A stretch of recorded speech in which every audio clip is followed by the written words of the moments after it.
Have you ever struggled to understand something that you were being taught, or even just struggled in school?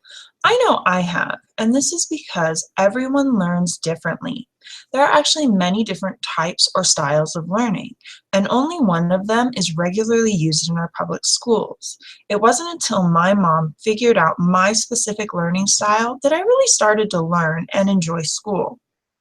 There are 7 different learning styles, and according to learningstylesonline.com, they are visual, auditory, verbal, kinesthetic or physical, logical, social, and solitary. Everyone uses a mixture of these 7, but according to the VAC or modality theory as presented by Don Clark, usually everyone has only 1 or 2 that are dominant. Today, I'm going to focus on just 3 of the 7 different learning styles: visual, auditory, and kinesthetic, which make up the VAC or modality theory. I will be discussing how they are different, how you can use your learning style to your best advantage, and how to get the most out of your learning, even when you are not being taught in that style. In her article, It's Not How Smart You Are, It's How You Are Smart, written for the School of Education at Johns Hopkins University, Lynn O'Brien says, I propose that the single most important and yet simple thing a teacher or parent can do for a student is to give them the knowledge of what their learning style is and how to use it. Today, I'm going to talk about the main characteristics of each of the 3 main learning styles, as well as learning techniques that work best with them. The Study and Learning Center at RMIT University breaks down the following 3 learning styles. First, visual learners. Visual learners tend to learn best from the use of graphs and charts. They will remember visuals more than words and usually have issue remembering verbal instructions when they're given. They prefer art to music, and have been known to space out when trying to pay attention to verbal instructions. For this learning style, using visuals are key. They are spatial learners, which means they usually think more in pictures than words, as well as seeing things as a whole instead of the individual parts. They tend to prefer to read and write as opposed to listening. They work best with taking notes, using colors and highlighters in their books and notes, and doing activities such as mind mapping. It also helps to put images and summaries on the walls of their study areas. These techniques will help them remember the material better and get more out of their learning. Next are auditory learners. This happens to be the learning style that I use the most. Auditory learners do well with verbal instructions and prefer to hear things explained, as well as prefer to explain things to others.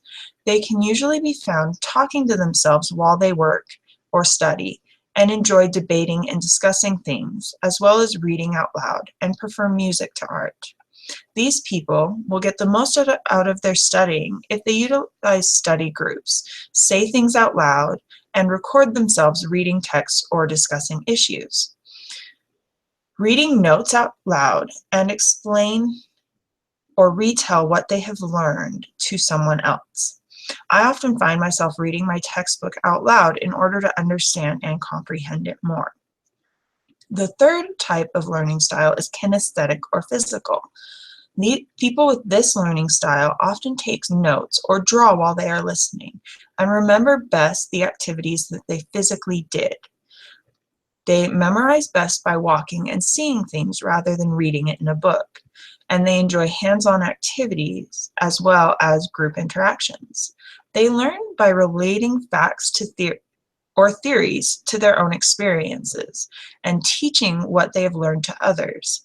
This is helpful if they can take frequent breaks when they're studying, allowing them to get up and walk around.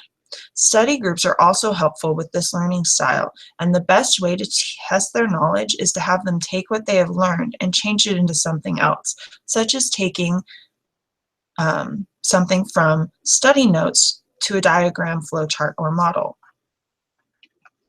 The Study and Learn Center at RMIT University says this: everyone has preferences for how information is perceived, organized, and processed. Ask yourself these simple questions. Do you remember faces rather than names? Can you focus on if a speaker is talking but not using any visuals?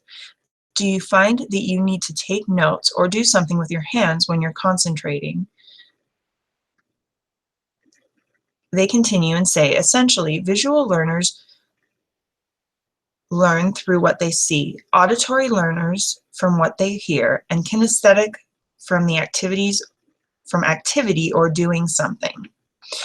If you have ever struggled to understand something, it is probably because the person teaching it wasn't using your learning style, and you weren't using the correct tools to help you understand it. Everyone needs to figure out what their learning style is and find the tools that help them understand and learn best. Teach.com states, allowing students to access information in terms they are comfortable with will increase their academic confidence. We are each different, so it only makes sense that we would each learn differently. Once you figure out what your learning style is and what works best for you, it will probably surprise you how much easier learning becomes.